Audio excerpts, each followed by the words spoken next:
Now, more than 50 years ago, the photographer Daniel Meadows captured the final days of the last working mill in Lancashire. It would also mark the start of a lifelong friendship. It was there that he met Stanley, who ran the factory's engine room. Well, now, long after the mill has closed, Daniel's photos are being exhibited. Jane McCubbin reports. In a two up, two down in Barnoldswick, Lancashire, you'll find 89-year-old Stanley. How old's this then? 1927. Every house should have a lathe in the front room. It's a thing of beauty. And in an unassuming gallery in London this weekend, you'll find Daniel. This is the section where Stanley features quite a lot. He was like the high priest of steam.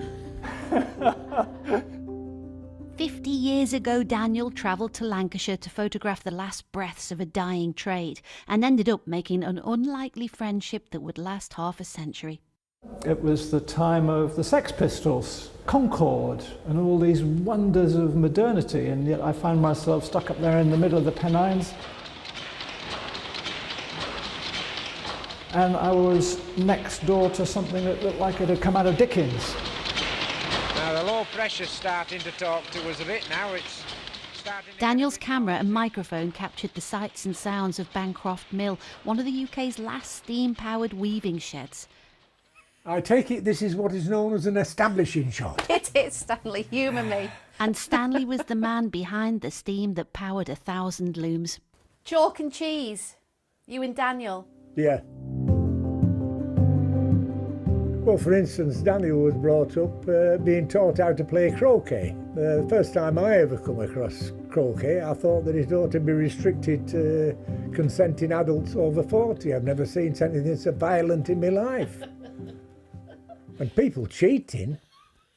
There's no point being in the north of England if you're a southerner and trying to pretend that you're anything other than a posh boy from the south, because that's what they call you whether you are or not. Daniel definitely was. Stanley definitely wasn't. You kind of adopted him. Oh yeah, definitely, and so did my wife, Vera. I mean, she used to cut his hair and cook for him. And he and I would be sitting in the engine house chatting, and then he'd ring home and he'd say, "Vera, one extra for tea."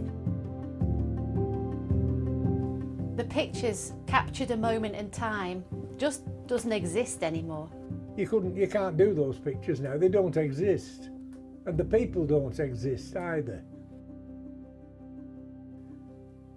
Barnoldswick was virtually a single industry town. And they came in during the night and stole everybody's living off them. Stanley opened up his world to Daniel. I'd never met people like this, so to me they were like prophets out of the Old Testament. You know, they were all shaking their stick at the modernity, because they all knew that their jobs were going. They knew it was the end. But Daniel opened up a new world to Stanley. When his mill was eventually demolished, Daniel introduced him to the man who encouraged Stanley to go to university. And your mum's reaction when she saw that degree certificate? She burst into tears. And it's the first time I've ever seen my mother cry. And that's the first time I can ever remember being kissed by my mother. Stanley's shed. Love it. Yep, everybody should have a shed. With a degree in history, Stanley never gave up on that old world. His house is a shrine to it. I just like doing things. I like making things with my hands. This keeps you going, I guess. You're right. Yeah, in Lancaster I went to his graduation, yeah. It's been quite a friendship. Yeah, I mean, there's a lot of rubbish talked about people locked into their tribes, and I'd had enough of my own tribe. I couldn't stand the upper middle class blokes anymore. That's got all my small taps and dies in for I was thread. very happy to step out of my own tribe. And once you step out of your own tribe, the world becomes a much more wonderful place. A trip to London today is beyond Stanley, so he'll wait until the exhibition heads to Lancashire for its 50th anniversary later this year. I did ask him if he came up, what he would like to say to you? I hate to think. I just love Daniel and Georgie, his wife, and they know it because I tell them. Oh, Stanley.